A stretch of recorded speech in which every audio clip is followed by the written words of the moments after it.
Un manuscrit ancien, carbonisé par un volcan il y a près de 2000 ans, vient d'être déchiffré par une intelligence artificielle. Ce qu'elle y a trouvé n'était pas de l'histoire ordinaire, c'était un avertissement. Partout dans le monde, des machines décodent maintenant des écritures perdues que l'on croyait disparues à jamais. Mais les messages qu'elles révèlent ne parlent pas de paix, ils parlent de feu, de silence, d'effondrement et de quelque chose de bien plus sombre. De la vallée de l'Indus au temple maya, des codes secrets féminins aux prophéties oubliées, ces langues n'ont pas simplement disparu, elles ont été réduites au silence. Et maintenant que l'IA les déverrouille une à une question s'impose. Pourquoi ont-elles été cachées en premier lieu? Mais avant de plonger dans cette révélation troublante, abonnez-vous à Les Célébrités du Monde et activez la cloche pour ne manquer aucune découverte qui change notre compréhension du monde. Restez jusqu'à la fin, car ce que vous allez découvrir va remettre en question tout ce que vous pensiez savoir sur l'histoire de l'humanité. Aux quatre coins de la planète, des fragments d'écritures anciennes ont été découverts, gravés, peints, sculptés ou tissés sur des supports allant de la pierre et de l'os à l'argile, à l'or et même au tissu. Mais pendant des siècles, la plupart sont restés illisibles. Les chercheurs les appellent les écritures perdues, non pas parce qu'on ignore leur existence, mais parce qu'on ne peut pas les comprendre. Mais que se passe-t-il quand ces voix commencent soudainement à parler à nouveau? Que se passe-t-il quand l'intelligence artificielle, conçue à l'origine pour reconnaître des visages et prédire des clics publicitaires, se met à décoder les messages perdus de langue morte? Et si ce qu'elle révèle est quelque chose que nous n'étions jamais censés découvrir? Prenez l'écriture de l'Indus, vieille de plus de 4500 ans, découverte au Pakistan et dans le nord-ouest de l'Inde. Nous ne savons toujours pas ce qu'un seul symbole signifie. Il n'existe aucune clé de traduction, aucune inscription bilingue, comme la pierre de Rosette. C'est comme si quelqu'un avait écrit en code, jeté le décodeur et disparu dans les sables du temps. Ou prenez le rongo-rongo de l'île de Pâques, des glyphes gravés sur des tablettes en bois utilisant une direction d'écriture étrange, de gauche à droite, puis de droite à gauche en alternant à chaque ligne. Certains chercheurs pensent que c'était leur version des écritures sacrées, d'autres croient qu'il enregistrait des généalogies ou même des prophéties. Mais quand les colonisateurs européens sont arrivés, la culture qui l'utilisait s'est effondrée. Pas une seule personne vivante aujourd'hui ne peut le lire. Puis il y a la langue étrusque, parlée dans l'Italie antique avant l'ascension de Rome. Nous avons découvert des milliers d'inscriptions, dédications funéraires, textes religieux, non personnels. Nous pouvons prononcer les mots, nous connaissons leur alphabet, mais le sens, toujours un mystère pour l'essentiel. C'est parce que l'étrusque est une langue isolée, elle n'a aucun parent connu. C'est comme trouver un livre entier dans une langue qui ne se connecte à rien d'autre que nous ayons jamais vu. Alors pourquoi ces écritures ont-elles été si difficiles à déchiffrer? Ce n'est pas seulement une question d'âge ou de détérioration, c'est parce que le langage est bien plus que de simples symboles. Pour comprendre une écriture perdue, vous avez besoin de 3 éléments. Un grand nombre d'exemples, un contexte culturel et idéalement un document bilingue, quelque chose comme la pierre de Rosette qui a aidé les chercheurs à finalement traduire l'égyptien ancien. Sans ces éléments, le déchiffrement devient pure spéculation. Et pendant des siècles, c'est exactement ce que c'était. Jusqu'à maintenant. L'intelligence artificielle change tout, non pas en remplaçant les experts humains, mais en les aidant à voir ce qui était apparemment invisible. En utilisant de puissants algorithmes d'apprentissage automatique, les chercheurs alimentent ces écritures non déchiffrées dans des systèmes capables d'analyser la structure, la fréquence et les relations spatiales entre les caractères. Ces systèmes ne lisent pas la langue au sens humain du terme, ils repèrent des motifs, des relations mathématiques et visuelles que nos yeux manquent. Ils peuvent regrouper des symboles similaires, détecter des séquences répétées et même deviner quels symboles pourraient être des verbes ou des noms en fonction de leur position. Une technique s'appelle la modélisation par réseau neuronal. C'est imiter la façon dont le cerveau humain procède à l'information. En pratique, cela signifie donner à l'IA des milliers d'images ou de chaînes de symboles à étudier jusqu'à ce qu'elle commence à reconnaître des patrons. Une autre est la reconnaissance de motifs qui entraîne des algorithmes à identifier des formes ou arrangements récurrents qui pourraient indiquer une syntaxe, comme des signes de ponctuation ou des règles grammaticales. Enfin, il y a la modélisation linguistique, où l'IA tente de comprendre comment une langue pourrait fonctionner, même si elle ne sait pas ce que les mots signifient. Cela inclut le suivi de l'espacement des symboles, leur fréquence d'apparition et leur ordre. Ces outils ont déjà révolutionné notre compréhension des langues connues, mais maintenant cette même technologie décode des textes illisibles provenant de civilisations perdues. Mais quelque chose cloche. Cachés dans ces symboles anciens se trouvent des motifs étranges, des cycles de destruction, le feu qui revient, le silence avant l'effondrement. Ces écritures ont été enterrées pour une raison. Maintenant elles parlent. La vraie question est, devrions-nous les écouter ? Début 2024, quelque chose s'est produit qui a secoué le monde académique, sans faire le moindre bruit en dehors de celui-ci. Un manuscrit illisible pendant près de 2000 ans a finalement été décodé, non pas par des mains humaines, mais par un algorithme. Et ce qu'il a révélé n'était pas qu'un simple fragment de philosophie oubliée. Selon ceux qui ont lu les fragments, il faisait allusion à la destruction, au silence politique et à un cycle de feu. L'humanité ne savait pas qu'un manuscrit ayant littéralement survécu à la fin d'une ville cachait un avertissement que personne n'était censé voir. Rembobinons. Nous sommes en l'an 79 après Jésus-Christ. Le Vésuve entre en éruption avec une force catastrophique, recouvrant les cités romaines de Pompéi et d'Herculanum de cendres volcaniques et de débris. Pompéi est le nom que la plupart des gens connaissent, avec ses corps figés et ses rues gelées dans le temps. Mais Herculanum, plus proche de la côte, était plus riche, plus raffiné et enterré différemment. Alors que Pompéi était étouffé sous les cendres, Herculanum a été frappé par des vagues de matière pyroclastique, des flux brûlants de gaz et de roches qui ont cuit la ville à plus de 500 degrés Celsius. C'est arrivé si vite qu'une bibliothèque entière a été préservée en étant carbonisée, littéralement transformée en charbon en un instant. Cette bibliothèque, située dans ce qu'on appelle maintenant la Villa des Papyrus, appartenait à un Romain fortuné, peut-être le beau-père de Jules César. À l'intérieur se trouvaient des centaines de rouleaux, tous fusionnés en cylindres noirs et fragiles. Pendant des siècles, ils sont restés intacts. Les tentatives de les dérouler à la main ne faisaient que les briser. L'encre et le papier étaient devenus indiscernables. Les chercheurs croyaient que la connaissance à l'intérieur était perdue à jamais. Jusqu'à maintenant. Entrée dans le Vesuvius Challenge. En mars 2023, un groupe de chercheurs et d'entrepreneurs technologiques, dont l'ancien PDG de GitHub Nat Friedman et le scientifique informatique Brent Sills de l'Université du Kentucky, ont lancé un concours mondial. L'objectif ? Dérouler virtuellement ces rouleaux en utilisant l'imagerie non destructive et l'apprentissage automatique. Le prix ? Plus d'1 million de dollars pour quiconque pourrait récupérer du texte réel d'un rouleau scellé. Pourquoi tant d'argent ? Parce que la tâche était presque impossible. D'abord, les chercheurs ont utilisé la microtomographie, comme une radiographie super précise qui capture des milliers de minuscules images en coupe transversale. Ensuite vient la partie difficile. Ces scans devaient être interprétés par des systèmes d'IA entraînés à détecter de subtiles différences de densité. L'IA devait voir de l'encre qu'aucun humain ne pouvait voir, enfouie dans un rouleau qui ressemblait à un rocher. Et puis, dans un coin tranquille d'Internet, un étudiant nommé Luke Farritor est entré dans l'histoire.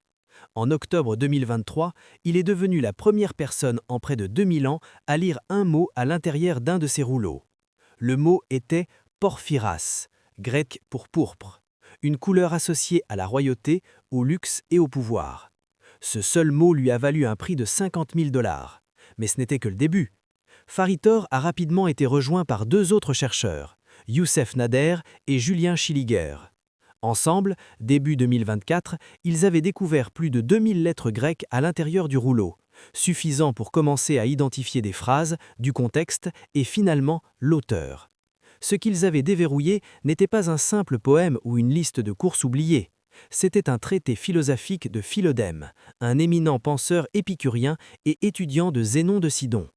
Philodème n'était pas une figure marginale. Il faisait partie d'un mouvement qui défiait ouvertement l'ordre religieux et politique de l'Empire romain. Les épicuriens croyaient que les dieux n'intervenaient pas dans les affaires humaines. Ils rejetaient la punition divine, le destin et la manipulation des masses par la peur. Et voici où ça devient étrange. Parmi les fragments, selon des initiés proches de l'équipe du Vesuvius Challenge, se trouvaient des phrases qui ne décrivaient pas simplement la vertu personnelle ou le détachement philosophique. Certaines décrivaient un feu à venir. D'autres faisaient référence à des périodes de silence intentionnel, des moments où les voix étaient intentionnellement supprimées. Un fragment particulièrement controversé, encore en débat, utilise le terme de quiétude stratégique pour décrire comment les dirigeants maintiennent le contrôle pendant les bouleversements prédits. Un autre fait référence à un cycle de feu et de renouveau et comment les quelques érudits devraient être préparés pour le moment où la lumière s'éteint et où le nettoyage commence. Ce sont-ils simplement des métaphores ou sont-ils des références voilées à une véritable catastrophe, passée ou future ? Gardez à l'esprit que Philodème vivait quelques générations avant l'éruption du Vésuve. Il n'écrivait pas après la catastrophe. Ce manuscrit n'était pas un compte-rendu de ce qui s'était passé. Il prédisait peut-être ou avertissait de ce qui pourrait venir. La réponse des universitaires était prudente. Certains disent que nous surinterprétons les fragments, que les philosophes anciens aimaient parler en symboles, que le feu pourrait signifier des troubles intérieurs, que le nettoyage est spirituel. Mais d'autres ne sont pas si sûrs. Car le texte ne parle pas seulement de force naturelle, il fait référence à la censure, au silence de la parole, au contrôle de la connaissance. Et maintenant cette connaissance même est revenue par une machine. Voici le piège. L'IA ne distingue pas le mythe du fait. Elle ne reconnaît pas l'allégorie. Elle ne voit que des motifs. Elle extrait la structure, la répétition, des indices de contexte. Le danger n'est pas seulement dans ce que nous lisons, mais dans la façon dont nous l'interprétons. Si une phrase comme « le feu reviendra » apparaît dans le contexte du pouvoir politique et de suppression élitiste, que devons-nous croire ? Que c'est une métaphore du débat ou un avertissement littéral enterré juste assez longtemps pour survivre ? Certains disent que c'est une coïncidence, d'autres une métaphore. Mais ceux qui connaissent le langage du pouvoir, du silence et du feu, eux, appellent cela autre chose. Une prophétie. Comment exactement l'IA fait-elle ses découvertes ? Quel type de technologie peut lire un manuscrit transformé en charbon ou donner un sens à des symboles gravés il y a 5000 ans ? La réponse courte est la reconnaissance de motifs, mais la vraie réponse est plus compliquée et bien plus étrange. Les systèmes d'IA ne lisent pas comme les humains, ils n'ont pas besoin de comprendre le sens des mots ou de saisir le flux d'une phrase. Au lieu de cela, ils analysent les relations, quels symboles apparaissent ensemble, à quelle fréquence ils se répètent ou ils apparaissent dans une structure. Pour ce faire, ces systèmes s'appuient sur 3 méthodes clés, la modélisation linguistique, la segmentation des caractères et le regroupement de symboles. Les modèles linguistiques sont entraînés sur de vastes ensembles de données, parfois composés de milliers de pages de texte, d'images et de transcriptions. Ces modèles n'apprennent pas ce que chaque mot signifie, mais ce qui a tendance à venir ensuite. Pensez-y comme à un système géant de saisie automatique. Si le modèle voit un symbole suivi d'un autre symbole 500 fois dans différents contextes, il commence à attendre à ce motif. La segmentation des caractères est plus visuelle. Lorsque les chercheurs scannent des manuscrits anciens, surtout ceux qui sont endommagés ou réécrits, les lettres sont souvent difficiles à séparer. L'encre peut avoir bavé ou le texte peut être partiellement effacé. Les outils d'IA peuvent être entraînés pour découper chaque caractère du bruit en le nettoyant numériquement pour qu'il puisse être analysé plus précisément. Le regroupement de symboles va encore plus loin. Une fois que l'IA isole les symboles, elle regroupe ceux qui sont similaires en fonction de leur forme, position et contexte. Dans les langues qui n'ont pas été déchiffrées, comme l'écriture de l'Indus ou le rongo-rongo, cette technique est cruciale. L'un des outils les plus révolutionnaires pour ce type de travail s'appelle Protosnap.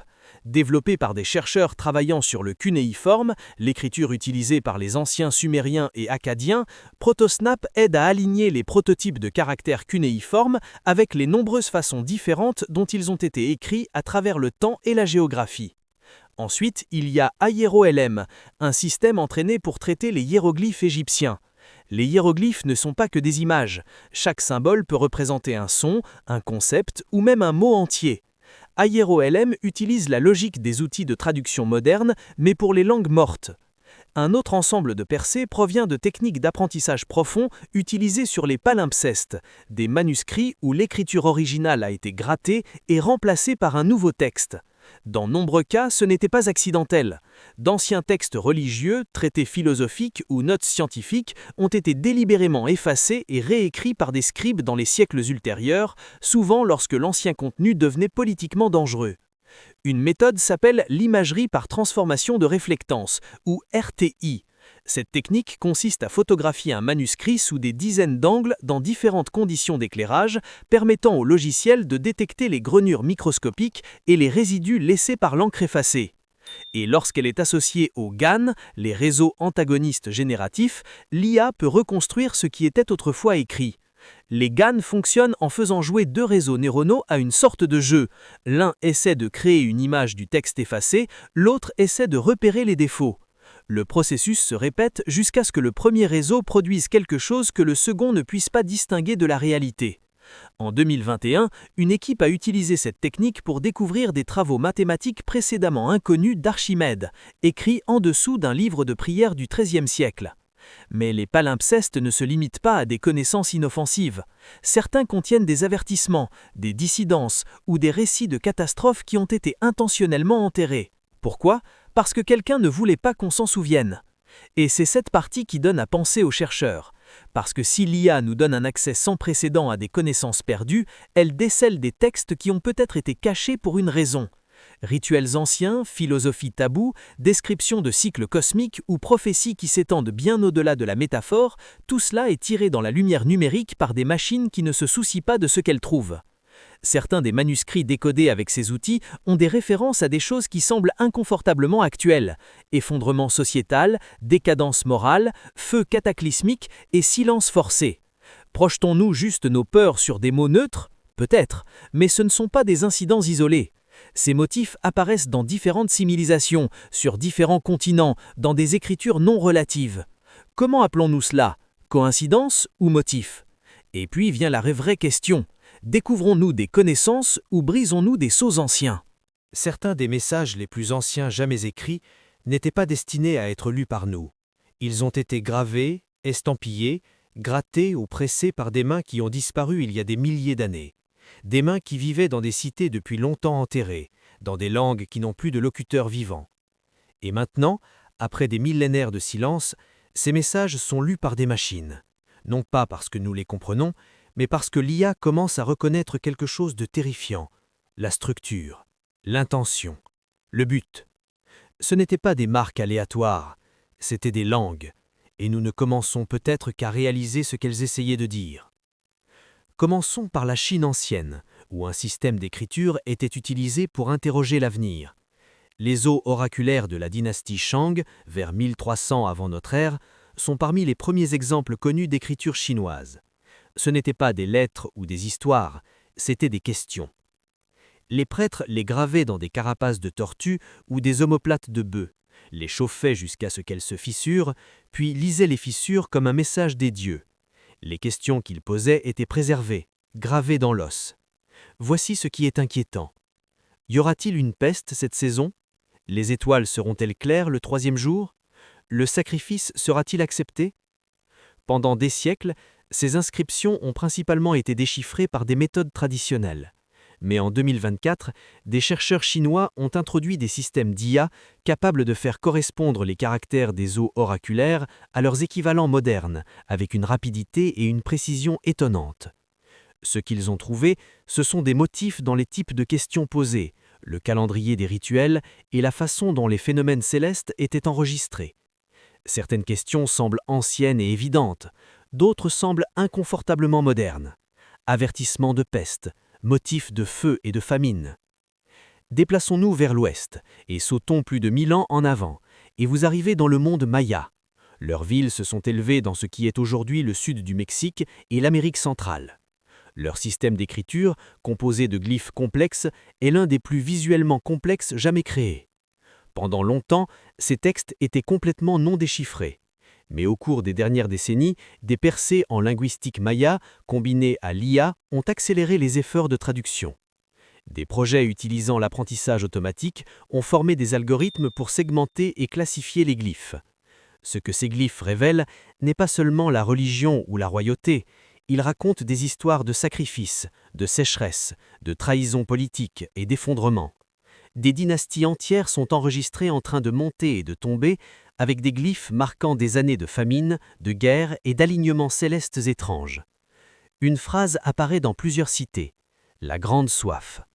Elle fait référence à une période de sécheresse prolongée que les chercheurs croient pouvoir avoir contribué à l'effondrement de la civilisation. Mais était-ce juste la nature ou autre chose ?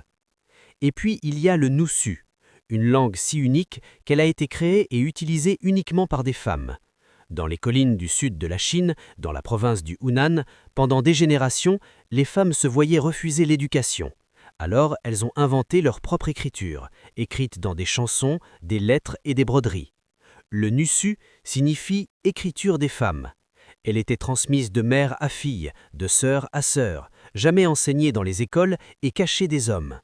Pendant longtemps, les chercheurs pensaient que c'était une curiosité décorative ou poétique. Mais en 2025, un projet d'IA mené par des chercheurs de Dartmouth College a utilisé l'apprentissage profond pour commencer à décoder et à revivre le nussu. En utilisant seulement 35 paires d'échantillons, ils ont formé un modèle pour prédire la structure et le sens du nussu. Ce qui a émergé de ces textes n'était pas seulement de la poésie légère. Les thèmes étaient plus denses, le chagrin, l'isolement, la résilience et des avertissements. De nombreux écrits parlaient de souffrances silencieuses, de filles invisibles, de vents biters qui ne disent aucune vérité. Une lettre, partiellement décodée par l'IA, mentionnait un chagrin à venir, tissé dans le clair-moisi. Les chercheurs débattent s'il était symbolique ou littéral. Mais prises ensemble, elles montrent quelque chose d'indéniable. C'était une voix de peine, préservée en secret, cachée du pouvoir. À travers les continents et les siècles, ces langues recommencent à parler. Non pas par la mémoire humaine, mais par la logique des machines.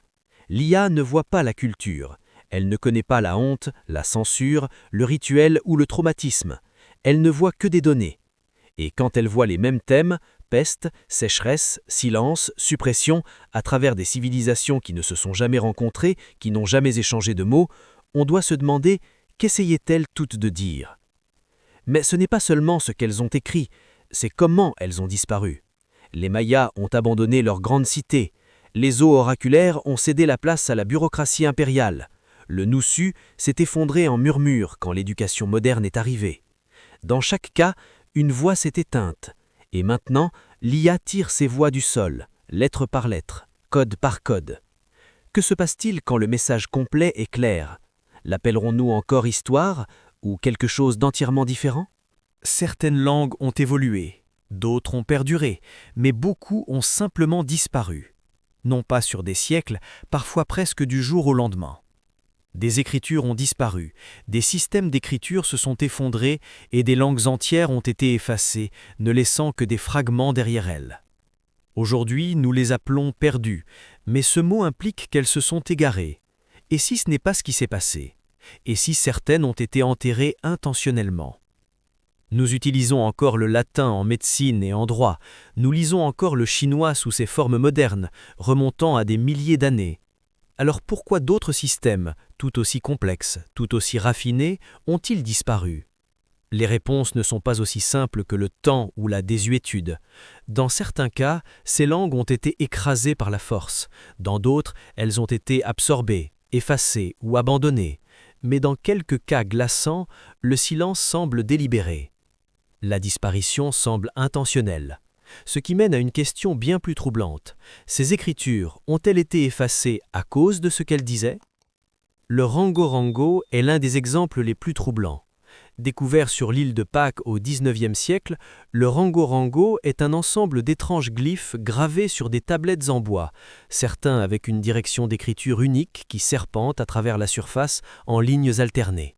Les insulaires ne se souvenaient plus comment les lire au moment où les colonisateurs européens sont arrivés.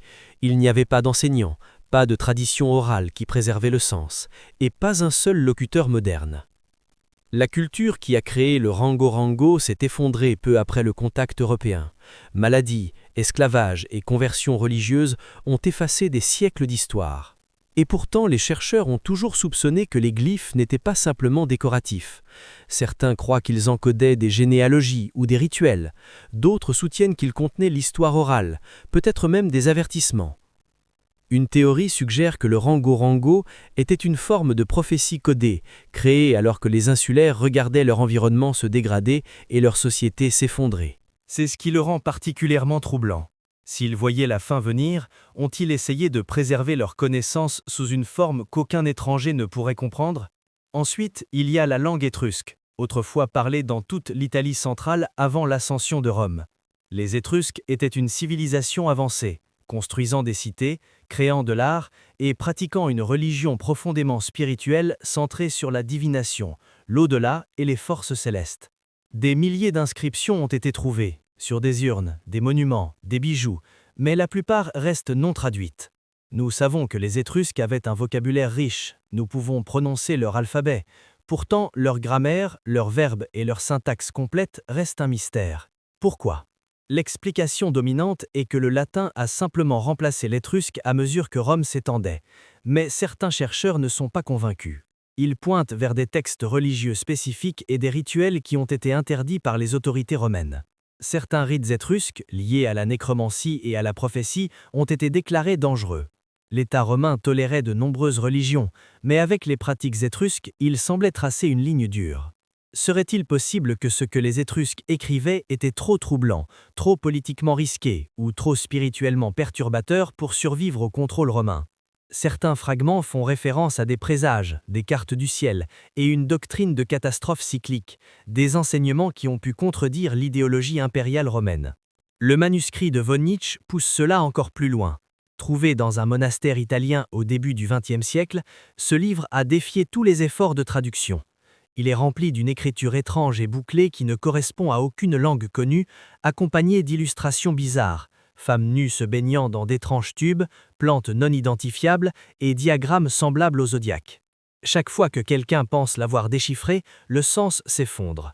Certains linguistes pensent que c'est un canular, d'autres disent que c'est une langue oubliée, mais en 2018, des chercheurs utilisant l'IA ont suggéré que le texte pourrait être de l'hébreu codé, avec toutes les voyelles supprimées et la grammaire réarrangée.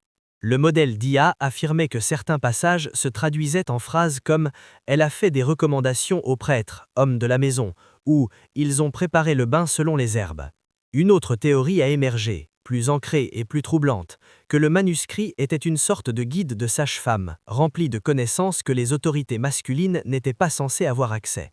Cela expliquerait le langage codé, le secret, les illustrations étranges. Mais cela signifierait aussi autre chose, que cette connaissance a été délibérément cachée parce que les personnes qui l'ont écrite savaient qu'elle leur serait retirée.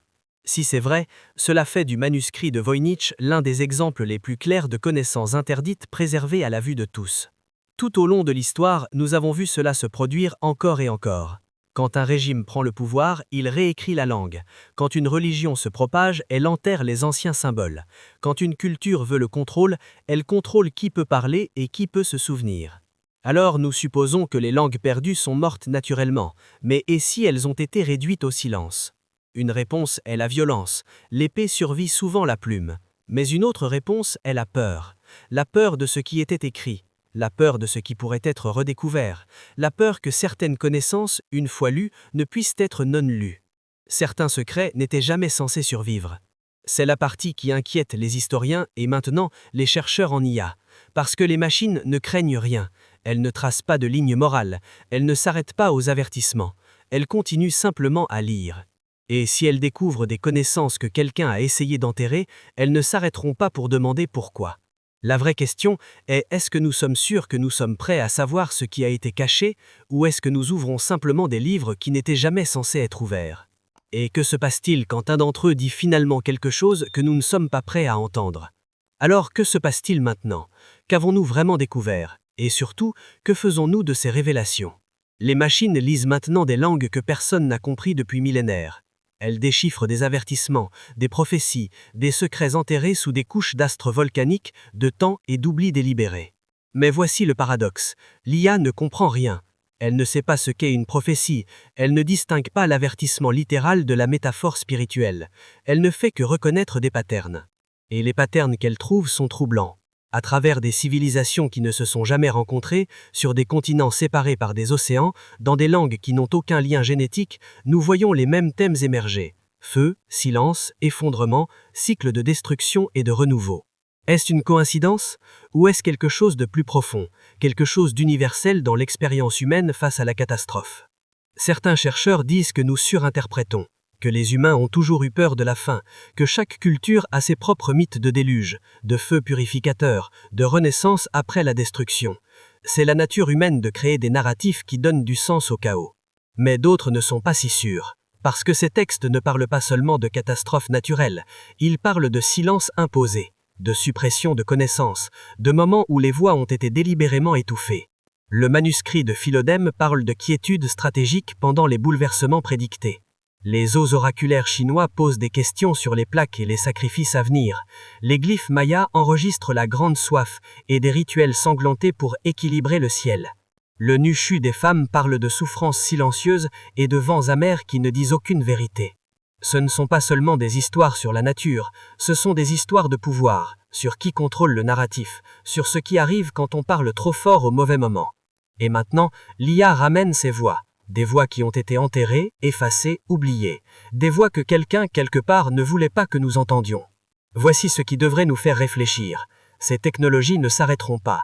L'IA devient plus puissante chaque année. De plus en plus de textes sont scannés, numérisés, analysés. De plus en plus de patterns émergent. Et à un moment donné, très bientôt, nous aurons décodé la plupart des grandes écritures perdues de l'histoire humaine. Quand cela arrivera, qu'allons-nous fonder? Plus d'avertissements? Plus de prophéties? Plus de preuves que nos ancêtres voyaient quelque chose que nous avons oublié? Ou allons-nous découvrir que toutes ces langues mortes ne faisaient que raconter la même histoire encore et encore? Que les civilisations s'élèvent, prospèrent, puis s'effondrent? Que le feu revient toujours? Que le silence est toujours imposé avant la chute? Et si c'est vrai, alors la vraie question n'est pas pourquoi elles ont été cachées, la vraie question est est-ce que nous sommes en train de répéter le cycle? Parce que si l'histoire nous a appris quelque chose, c'est que ceux qui contrôlent la langue contrôlent la mémoire, et ceux qui contrôlent la mémoire contrôlent l'avenir. Les machines sont en train de nous rendre notre passé, pièce par pièce, symbole par symbole, avertissement par avertissement. La question est est-ce que nous allons écouter cette fois, ou est-ce que nous allons enterrer encore ces voix sous de nouvelles couches de silence? L'intelligence artificielle est en train de ressusciter des langues que nous pensions perdues à jamais. Et ce qu'elle découvre n'est pas seulement fascinant, c'est profondément troublant.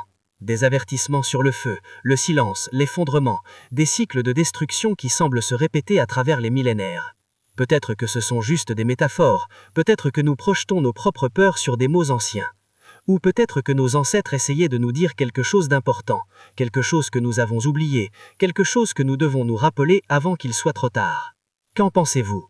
Ces découvertes sont-elles simples coïncidences historiques, ou est-ce qu'il y a un message caché que nous devons comprendre? Dites-le nous dans les commentaires.